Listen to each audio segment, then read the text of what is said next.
Municipal Planning Department. With me is Christine Vanels, manager of the Long Range Planning Division of the department. We are here to answer questions and to get familiar with some changes to the height and bulk regulations in the R2A, R2D, R2M zoning districts in the bowl. Today, we're going to go ahead and we're going to record today's meeting. There are some folks who weren't able to show, so this will be recorded for you and others to be able to refer back to on the webpage. We are, for those of you who are online, you can post your questions in the chat, or it might be as well just as if you were in the room, just holler and get my attention. We're going to go through just a quick overview, but then we're going into a set of 7 key changes that are someone's joining us. 7 key changes. For each of those, there's each of those 7 topics. There's a couple slides. So what I'd ask is for you to hold your question on that topic until we get to the second or third slide for that, and so that way you know whether or not your question is answered by the presentation or not. So do that. We got more folks that are joining online. So again, if you're on the meeting chat, and you can hit your hand or raise your hand or just try to get my attention verbally. Right up at the front door. And we are going to record this meeting for posterity, but for folks who can't attend today. So again, I'm Tom Davis, Municipal Planning Department, and we're just going to go ahead and go through this presentation here.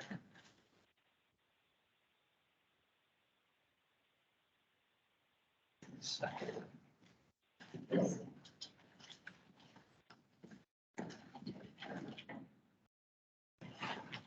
So for those of you who have joined us online remotely, in the chat is a PDF of the adopted and signed R2 height and bulk amendment.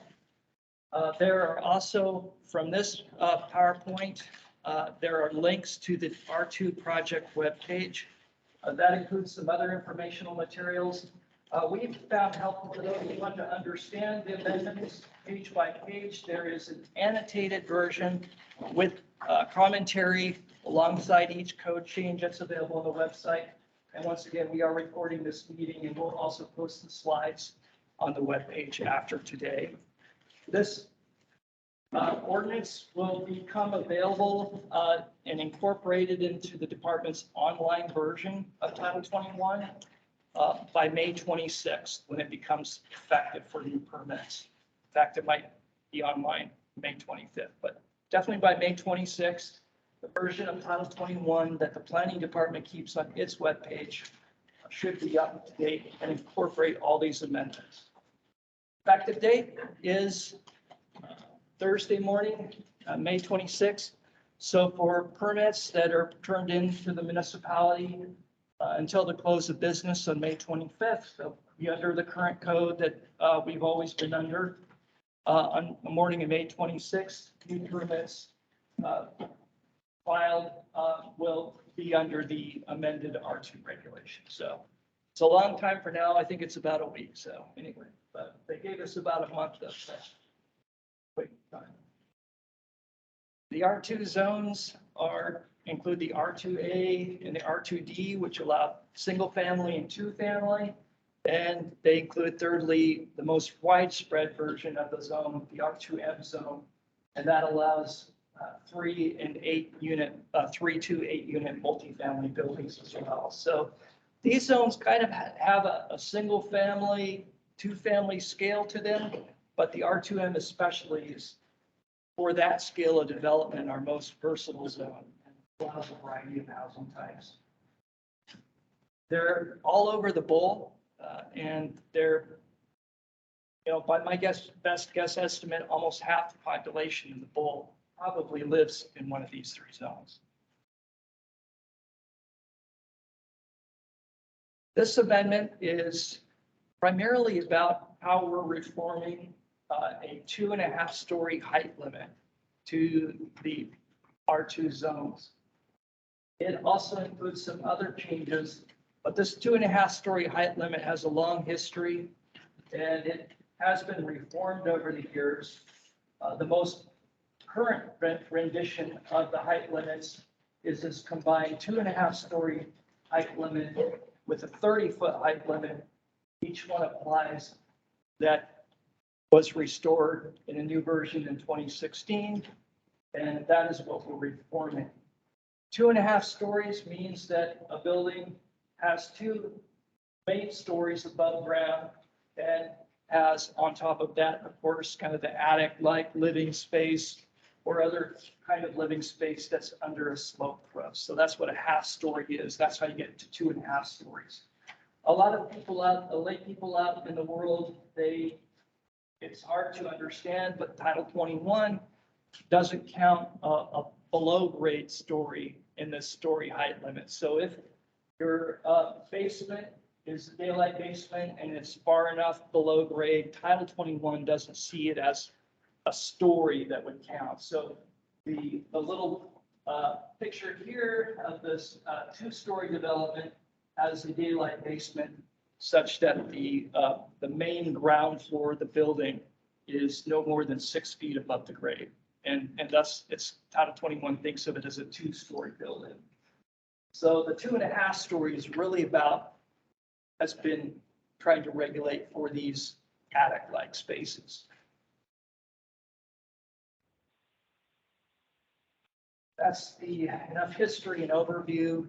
This is just a segue. What I'm going to do is go through 7 main topics, exactly what is changing that is good for a designer or home builder to be aware of.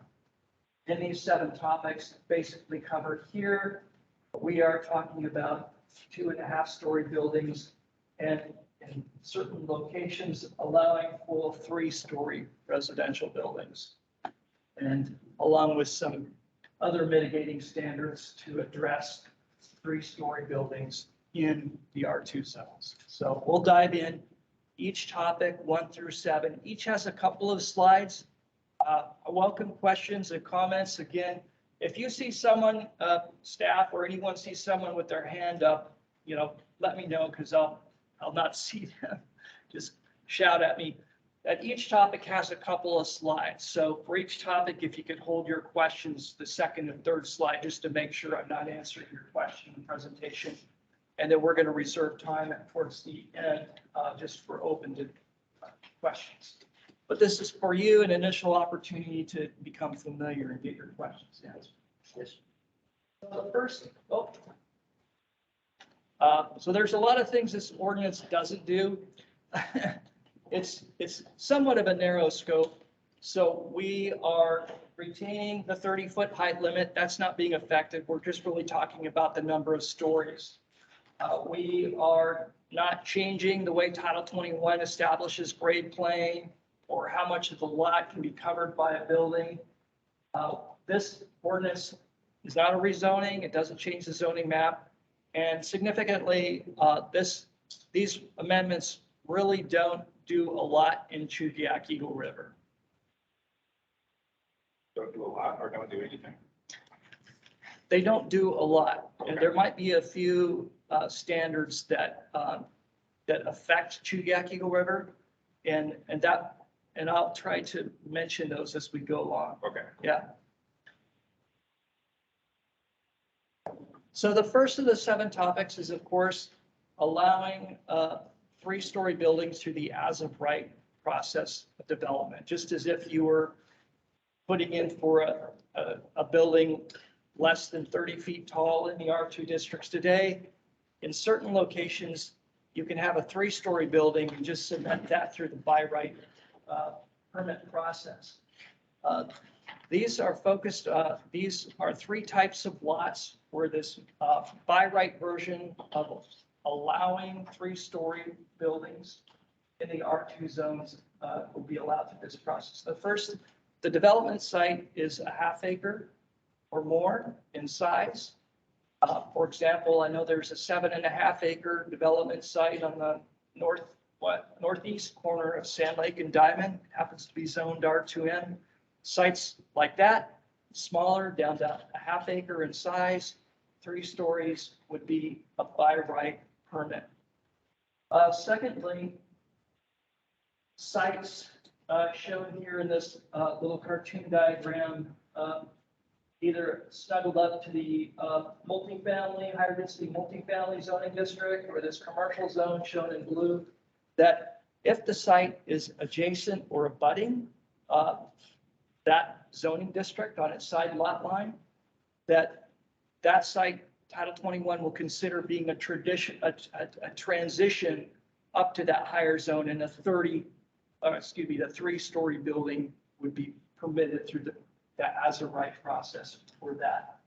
So getting into the weeds a little bit here, what does abutting or adjacent here in this mean? So we really want it abutting at the side lot line. So it's next door. It's not across the backyard. It's really next door in the neighborhood. And it's adjacent. Adjacent in Title 21 means could be across the street. But in this case, it really needs to be adjacent across a local street. The third type of site is, it might be a property in the neighborhood. It might be less than 1/2 acre in size. It might not be located next to these higher density zoning districts. So it too could be a lot that's eligible for the as of right 3-story building if its only neighbor is like a park or a store or another grandfathered 3-story residential development. It's not affecting any neighbor. So that is the third type of site. And each of those are sort of depicted here in concept in the card.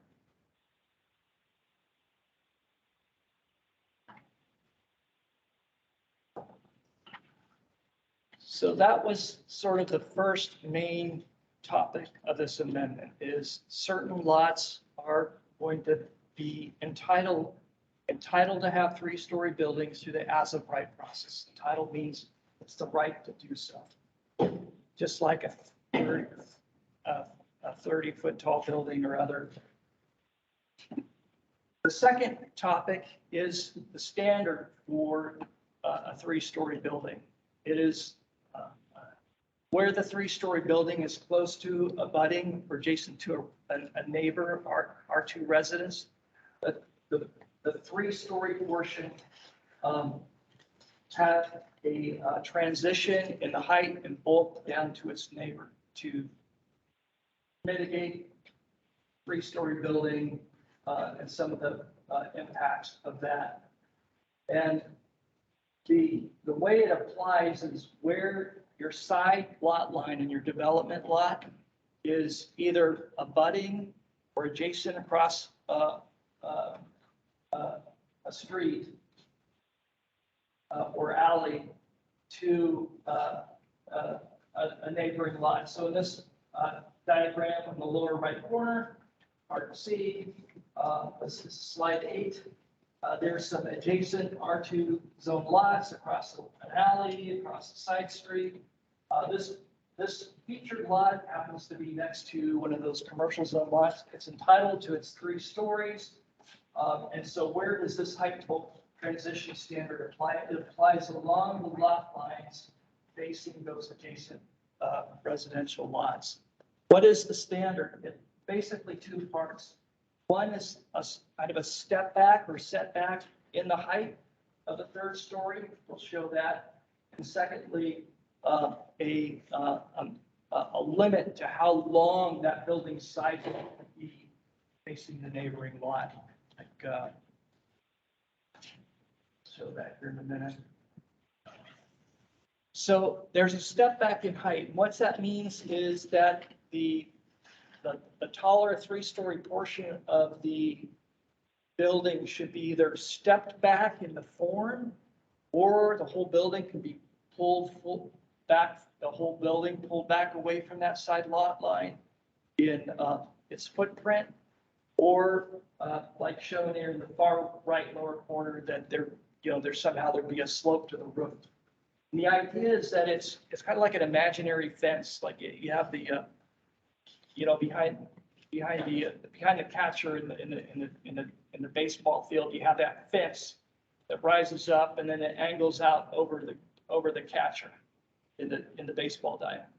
So you can imagine this being like that fence, and what it's doing is it's rising up along that side lot line, 20 feet, and then it's inclining in over your development lot at a 12 to 8, 8 to 12 rise to run angle. So this standard, basically what you do is, like you always done, you've identified what your grade plane for your lot is. And for most people select the grade plane in Title 21, where it's the highest elevation on your lot within about 5 feet of your building, and that establishes your grade plane. So for example, this building, its grade plane in Title 21 is established at the highest point near the building. And that establishes the grade plane elevation. Let's say it's 100 feet above sea level. That grade plane applies for the measurement of the height of the building, and it also applies to the measurement of the height of this fence. And you go up to 20 feet on that side lot line from grade plane. And then your imaginary plane inclines over your lot at that 8 to 12 angle. So if this grade plane was established at 100 feet above sea level, say it's the highest part of your lot, your building, or in Title 21, even if your side lot line shared with your neighbor, let's say that grade happens to be 90 feet, you're still measuring your fence from 20 feet, or excuse me, from 100 feet above sea level, right? You're just measuring up from your grade plane. That way you don't have to try and figure out what the grade elevation is along your side lot line for creating this fence. You already know what your grade plane is for your lot. You just apply that in comparison to your building and how far your building is from that side lot line. Just rise 20 feet up, grade plane, then over. So an example might be, let's say you have a 30-foot tall building, 3 stories, and your parapet wall is 2 feet tall. So you have a 32-foot wall parapet wall. So you want to be below this fence at 32 feet. You can't penetrate above that fence. And so you're rising 20 feet up, and this is 32 feet. So you can be, you're 12 feet taller than your fence. So what you need to find is how far away from this lot line does this building need to be for it to be below this 8 to 12 incline? Yeah, Tom, do you have an idea just how close you can get with that configuration? Yeah, so you're trying to get 12 feet taller than at 20 feet, right? 32 feet. So you're trying to get 12 feet taller than 20 feet. So if you're rising at an 8 to 12, that means that's a 2 to 3. So every 2 feet of rise that you're allowed, you have to move away 3 feet from that lot line. So it's basically like comes out to like 12 feet is 2/3 of what? 18 feet. So in that case, you're looking at being 18 feet away from the neighbor's lot.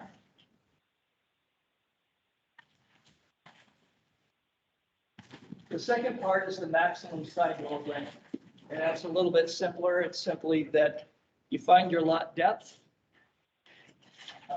from the front of your lot to the back of your lot, And what is the depth of that lot? Let's just say it's 140 feet, make it easy. Let's say you're in South Addition or Fairview.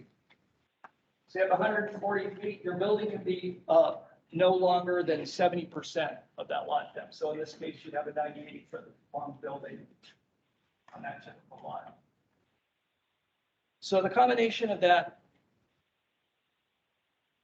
height bulk transition and this maximum sidewall length is the standard for a 3-story building. None of that applies to anything else. It only applies to 3-story buildings where it's adjacent, abutting those other residential lots.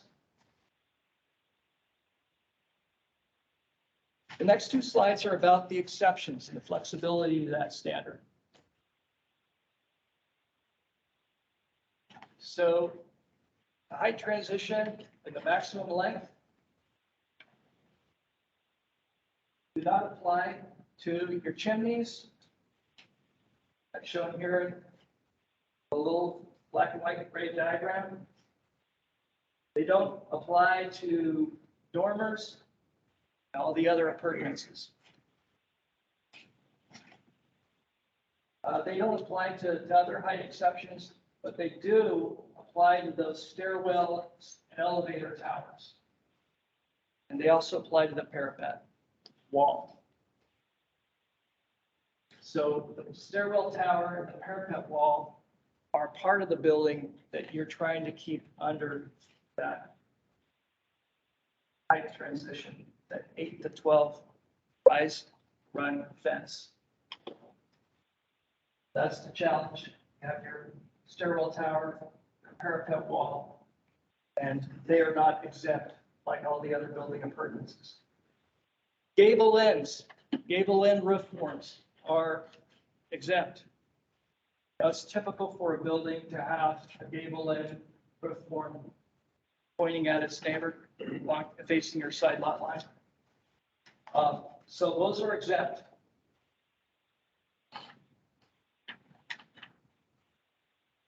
We'll get into it a little more later, but open and transparent railings mounted to parapet wall, they're exempt. Parapet wall is a solid, open and transparent railing. We'll get to that in more detail, is exempt. Exempt like the chimney, gable end roof, the dormer, antenna, and whatnot. But those are laid out for you in the ordinance and the code. I should mention that at the bottom of the slide, each page, there's a code reference. And the first reference is to the subsection of Title 21 that actually has that will have the standard. And the second reference is the page number and line number in that ordinance, the signed version of the ordinance that you picked up here that for those of you online, I've shared in the chat. So for the moment, you can page through that ordinance and follow along that way, but each slide here has that reference for you. Yet more relief and exceptions for this height bulk transition requirement. We've basically thrown every form of administrative relief available in the code at this. That includes, for those of you familiar with minor modifications procedure, we've amended the minor modifications procedure so that it is available for any step back or building length requirement in the dimensional standards of Title 21. There is another step back requirement. In fact, one of the other planners and I were just reviewing a development in which a 3-story multifamily development in another zoning district with a greenhouse on top happens to be subject to another step back requirement, another part of the code. This minor modification actually becomes available to those other kinds of developments. So any development that's subject to any kind of step back in Title 21 now has this minor modification. And it also has a second form of administrative relief, which is newly created, a new subsection of the variance chapter So if you need a deviation, you have, I don't know, it's a really steep lot, it's a really wonky lot, and you have cause to believe that it's just a catch-22 to try and comply with the height bulk transition for your three-story building because of the nature of the lot. And a deviation of 5% from that isn't enough. The administrative variance is open-ended as to how much. Simply, it's a matter of meeting the criteria, but it is a new section, and it is in the ordinance that I've handed out, passed out. It's on page 11, lines 13 to 21 in the ordinance, and that's an administrative variance, and that's a more significant form of relief. Third and lastly, we threw out this a flexibility, creativity provision that is being used more and more in Title 21. Alternative equivalent compliance is sort of like an alternative means and methods where a development may not meet the letter of the standard, but it's found a way to more effectively meet the intent. Maybe a part of the building rises up above that step back plane, but most of the building is much lower and it's, I don't know, saving more of the neighbor's lot. Anyway, that's available as well. So the first major change was this by right, as of right, three-story building on some lots. Second major change was all the two standards applying to those lots along some lot lines and the various forms of relief from those standards. This third section is another means to get a three-story building. Let's say you have a development on a lot that isn't a half acre in size. It's not next to R3 or B3 zone, sitting in the middle of the neighborhood. And you believe you have a plan to create a three-story building that can mitigate or minimize its impacts to the neighbors. You have a design. We have the administrative site plan review process available so that developers can propose the administrative site plan review to have a three-story building in any other lot in the R2 zones. The administrative site plan review is a different review process than the as of right process, right? Instead of just going to the zoning plan review counter and working with those folks, you're working with some more of the planners in the planning department, and you're meeting some what we call discretionary review approval criteria. So it gets away from the black and white, you know, this is the standard, this is the number, meet it or don't. It gets more into sort of a discretionary design review type set of approval criteria. I will get to that in a moment. And the rest of these are some of the characteristics of the site plan review. Some of you may be familiar with that process, have gone through it, others may not have gone through it, but it is available.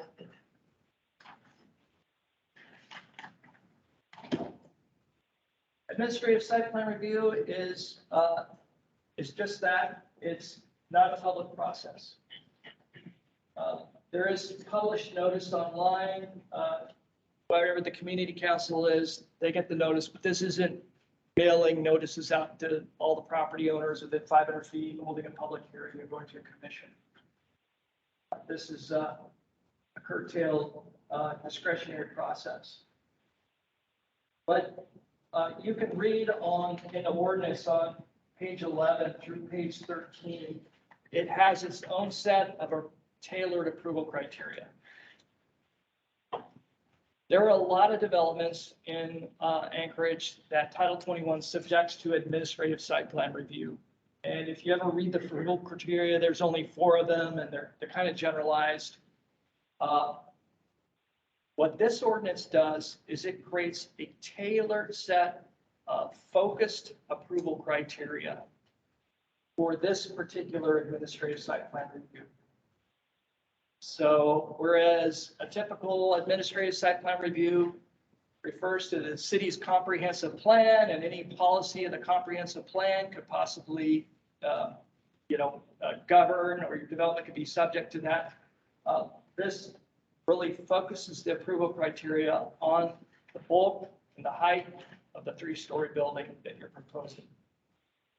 It's more focused, but there are more specific sets of approval criteria that don't apply specifically to any other kind of administrative site plan review in Title 21. So it's a little world here. So first of all, the development will need to meet that basic height bulk transition standard we talked about in topic 2, as well as, all the other standards in Title 21 that apply to it. The discretionary approval criteria here that are in items 3 through, I think, 5 here, they're kind of the above and beyond. What does this building do to mitigate its 3-story height? And then the very last criteria has to do with if there's a neighborhood plan, say South Addition adopts this neighborhood plan and has a lot to say about building heights and stories, then that plan would come into play. There isn't currently a South Addition neighborhood plan. So that's administrative site plan review. Topic 4, this ordinance retains the 2.5-story height limit, right? For most developments, or many lots, I should say, it retains that height limit. Unless you go through an administrative site plan review, most of the lots might be developing in within a neighborhood might still be subject to the 2.5-story height limit. So for that, I want to be aware that this ordinance has changed the definition, adjusted or clarified or whatever you want to call it, the definition of half-story. Sitting in the back of Title 21, there's a definition, story half. So that's really what creates the 2.5-story height limit, is that definition of half-story. So what is a half-story? So the revisions of the half-story definition are there, and you can see it in the ordinance. It's on page 14, starting on line 33 of the ordinance. Really, most of it's on page 15. So the definition of half-stories is getting a little, we like to think, clearer. And we're also accompanying 2 illustrations. So we're adding some roof styles that it could be under. Curved roof means like a barrel roof. There are buildings that do that. Maybe it's, you've hired an architect or something and you have a barrel roof, but you can get it under, I can get under a hip roof and a gable roof. But we're not calling a shed roof a half-story. So not a shed roof anymore. Roof rafters. So for those walls that aren't in a dormer, that aren't on an end wall, the definition of half-story really wants your roof rafters to extend down to within 5 feet of your floor for that half-story. So it's basically, I call it a knee wall. I know it's not a knee wall, but the sidewall of the half-story, if you have an 8-foot ceiling height standard, and you think of a halfway being 4 feet, this is sort of getting close to 4 feet. 5 feet just gives you a little bit of wiggle room. But that extends down to within 5 feet of the floor. The code says rafters, but basically, you just think of the floor, your development. Then secondly, the current code says that the floor area of that half-story can't be more than 50% or half the size, the area of the floor below it. So we've upped that to 75%. The measurement of that floor area only includes the part of your half-story that has ceiling heights of 6 feet 8 inches. So sort of the low-hanging parts where you might put the closet or whatnot, those don't count. And then this diagram in the lower right, it's only that dark gray area. As well as any dark gray area, high area that might be in a dormer that's, livable space. There is a resource about measuring floor area. It's existing. It's in Director's Guidance Memo 2020-1, all about gross floor area. If you want to learn how to measure it, what's included, what's not, but that's available, and that's printed at that reference is printed at the bottom of this slide. So that's something to be aware of. That one's a little like, in general, it's becoming more forgiving, allowing more space in that half story, but it's a little bit like apples and oranges. And so you want to look out for it because there are ways where it might, inadvertently or whatnot, might not allow what you or somebody might be thinking, oh, I can do my half story under a shed roof or something. And suddenly, you're surprised at the front counter. Don't be surprised at the front counter. So this definition is trying to become a lot more clear. Periodically, we get questions back in long-range planning from the zoning plan review counter with the current definition, because periodically they're having trouble interpreting it, or they're having a disagreement with the home builder interpreting it. So the goal of this is to make it a clear ground rule and make a half story work. This ordinance also reduces the side setback for multifamily buildings in the R2M zone. So the side setback for the R2M zone for a multifamily building, that's a building with 3 or more units, is currently 10 feet, which is twice the 5-foot setback that you would apply to a home or a duplex. So as part of this project, we've thrown into the scope, we're talking about buildable bulk height limits of a R2 development. This ordinance includes allowing the multifamily building whose both along that side lot line facing the neighboring house is really no bigger than what we're allowing to have and experience for new single family and duplex development. There really is no good rationale, we believe, for requiring a full 10-foot setback, simply allow the 5-foot setback. So that's a lot of types of development. The multifamily, this slide sort of is a diagram of the different, how Title 21 sees different residential buildings and how they categorize them as multifamily or not. And you can see that a 2-family dwelling on the lot with its happy habits 5-yard setback is sometimes facing the neighbor really no smaller or difference in bulk than maybe a 6-unit townhouse development with its sidewall facing the lot. So what we're doing is we're allowing that townhouse development to have that 5-foot setback. We're hoping that that's really helpful. No silver bullet to fitting 3-4 unit developments in an urban situation, but we're hoping that 5-yard setback helps. So the standard is get that 5-foot setback. Building should be no longer than 72 feet facing that side lot line. Or alternatively, the building has a recess in its wall. And the portion of the building that's within 5 feet is no longer than 48 feet. And the remainder of the building is recessed back at least 15 feet from the lot line.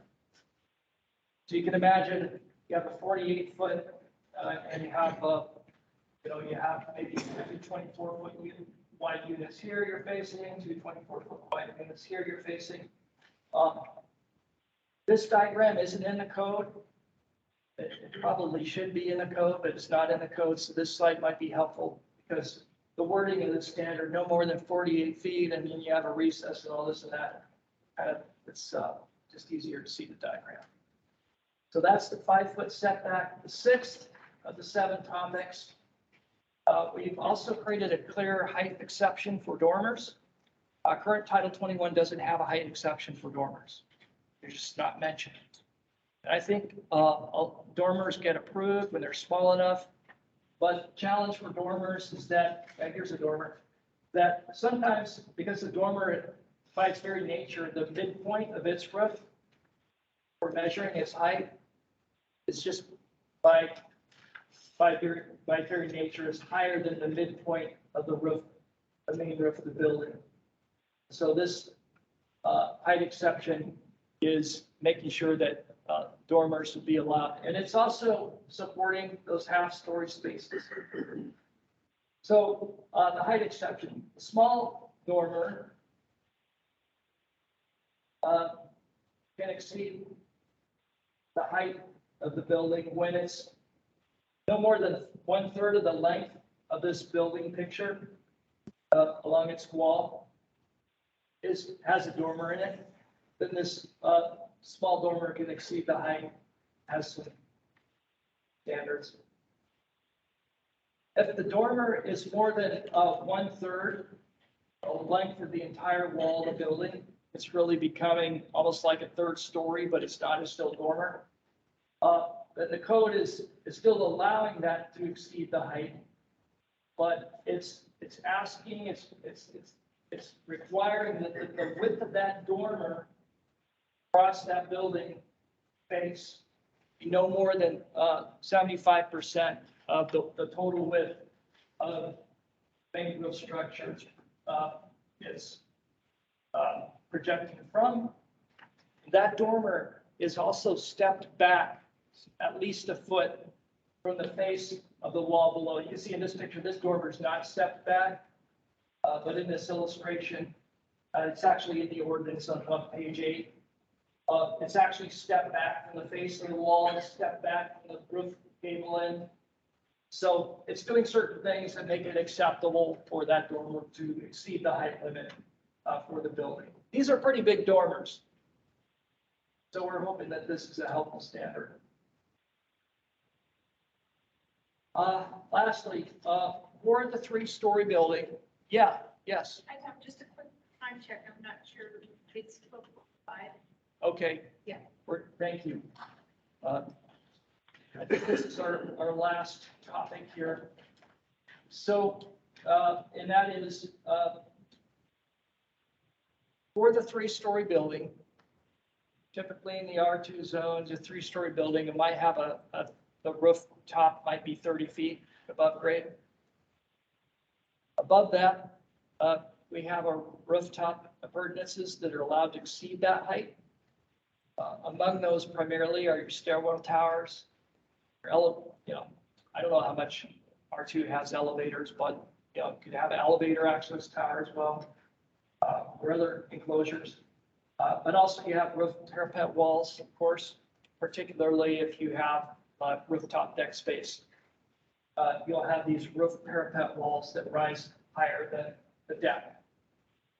So what the R2 amendment attempts to do, while it allows the 3-story building, it's reducing the height exception of the stairwell enclosure to 12 feet. And that's designed to still allow the rooftop and stairwell access. What was it previously? It was 15. 15? Yeah. So it's tight, it is tight. Elevator was 20, and now it's 18. Elevator's 25. So we did go out, we talked to the elevator companies, elevator inspections. We're confident that this is going to be enough for the types of elevators that you would imagine using in a 3-story. 25 feet was really designed for the giant buildings that you might find in a wider building or commercial building. We believe that these can help shave off some height while still allowing for the function and design of the access enclosures.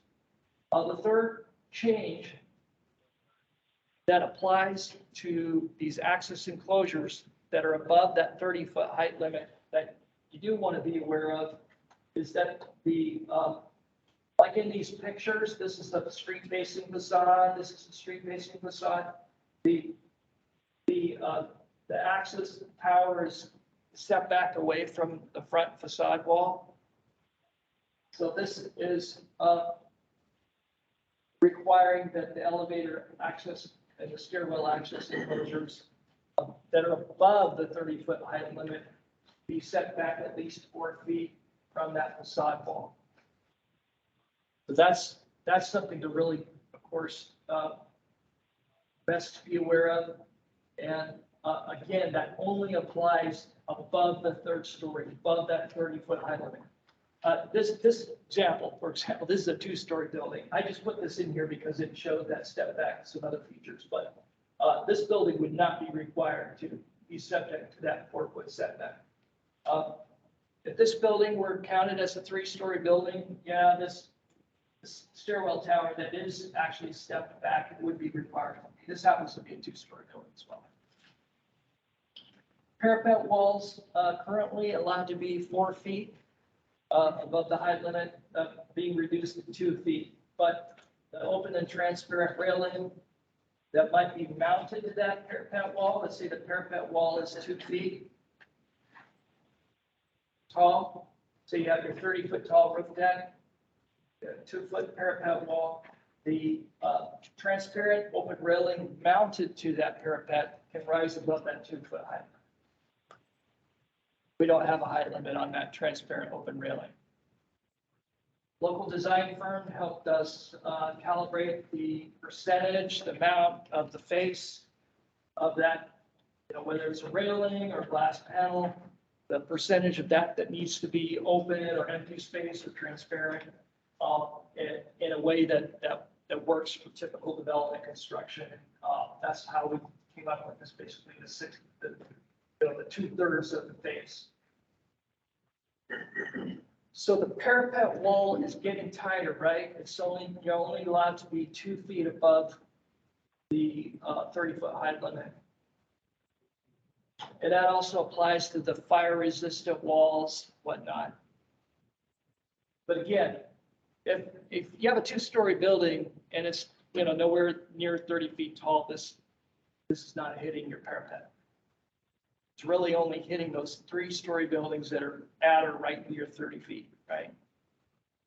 If you have a 2-story building with a daylight basement, like a couple of those newer townhouses, the 2 4-plex townhouses on 10th Avenue. Now, those are, I could be wrong. My guess estimate, those might be between 26 and 28 feet tall to the roof deck. Let's just say they are.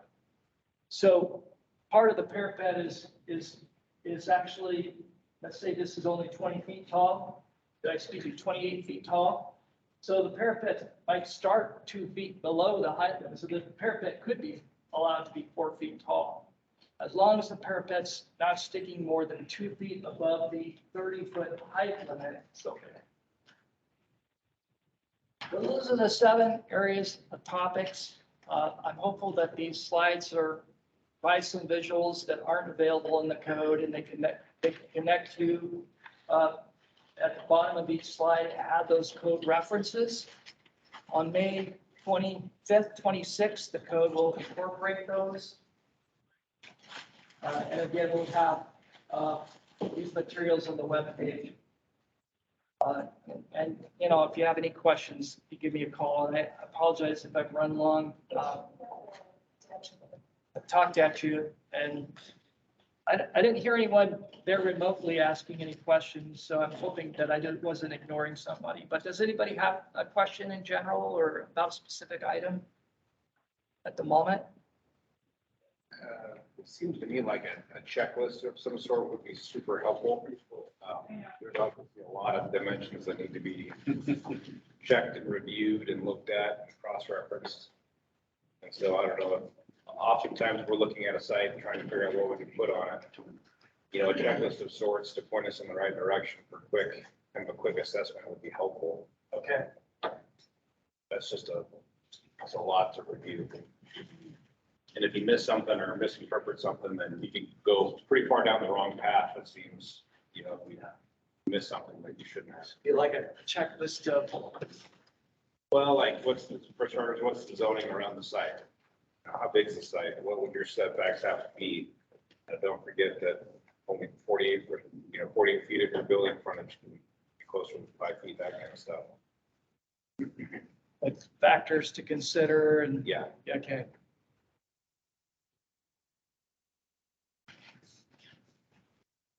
seems knowing whether you have a by right 3-story building or you have to go to the administrative site plan review process would be worth knowing pretty quick.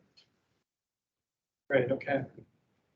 I guess the other question I had is, do you guys see a lot of submittals for 2.5-story buildings? Are there a lot being permitted right now or in the past?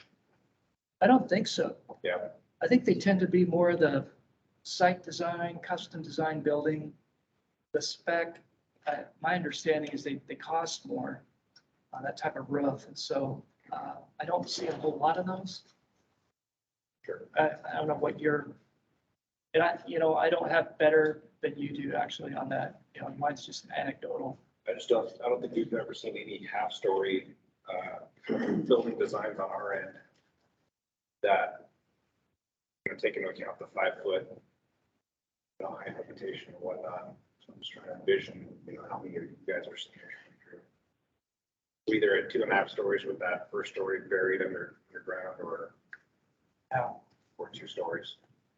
We had the 2.5-story height limit on and off for decades, but looking out across all the neighborhoods, what that you're really looking at, it's really those really older homes, those old bungalows that had those attic spaces.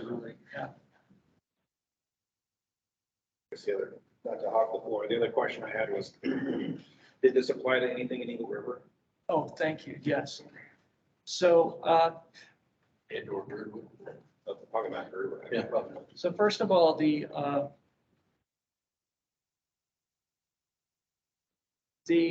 height and bulk transition requirements, all those requirements that apply to a 3-story building in topic 2, those don't apply in Chugach Eagle River. What really kicks them in is that dimensional table in the Anchorage Bowl R2 zones in chapter 6. That's what kicks those in, those standards.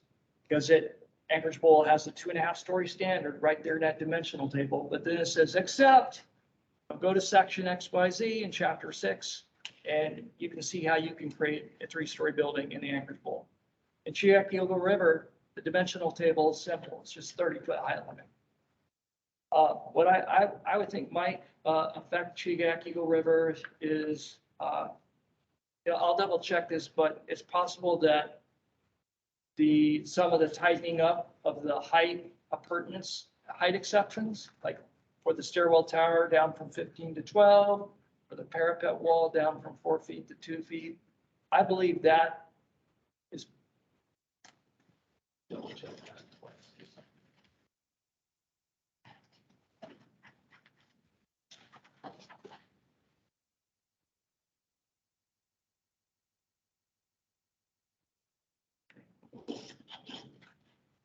Yeah, so I think those are generally applicable. So those would apply in Chugach Eagle River. So, yeah, so I would think that above the 30-foot height limit, you could have affecting a development, so those changes to the height exceptions.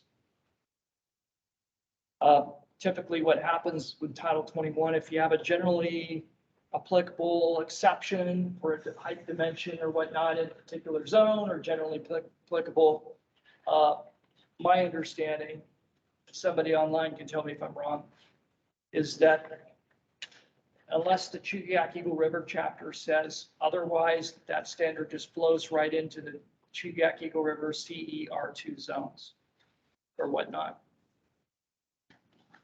So there's quite a bit of reference back to 2107 from the Chugach Eagle River zoning map, or the Chugach Eagle River chapter references back to 2107 quite a bit, where you inadvertently go there in order to do your reviews. Yeah. That's why I was kind of. And to the chapter 6 height exception section 2. Yeah. So I believe that part, the dormer exception, that change, that applies to Chugach Eagle River. Likewise, the open transparent railing being allowed to go above the parapet, that would be available in Chugach Eagle River. Side yard setback, I don't know what the side yard setback for multifamily is in the Chugach Eagle River R2M zone. It's not a very widespread zone, but it's possible that if Chugach Eagle River currently has 10-foot side setback, Yeah, I don't think that one applies. I'm just not gonna go there unless somebody wants to check that out.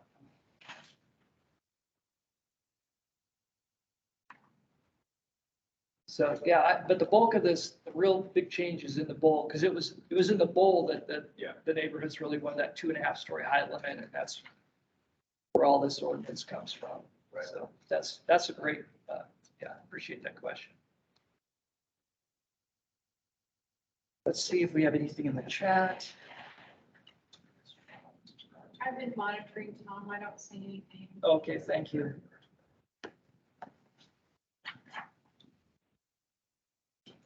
Looks like it's 5 in GIQ or first. 5, okay. So side yard setback won't be issued out there. Well, thank you, everyone. And also thank you to those of you who were out there and following this amendment. It was a torturous process. And I know some of the designers and developers put a lot of time into reviewing this and providing a lot of feedback for it. So most appreciated, and we'll be watching it for any issues, catch-22s and glitches as we go forward. Thanks for putting this together, Tom. Thank you. Appreciate it. Good to see you guys. Thank you for. Good to see you in person. Yeah. You know, we're still figuring out the hybrid meeting thing, so any suggestions? How many people did we have online with us? That is a good question. How many people? I see, I see a lot of our planners back at the office. And I see 11 people. Okay. Oh, that's good. Yeah. Not too bad. So we'll, if the recording is, sorry? 20 people, that's 11 and. Yeah, and if it's not too annoying to watch the video, hopefully other people catch it if they really want to catch it. They couldn't today, so. Cool. All right, well, thank you for your lunch hour.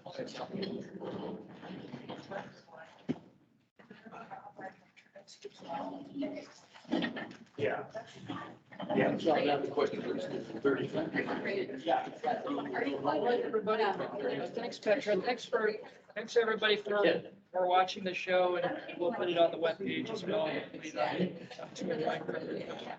Oh, Yeah. I'm not. All right. you know, if your due diligence right on the way, it's such a- I think you, Oh, yeah. sign out. I'm changing everything.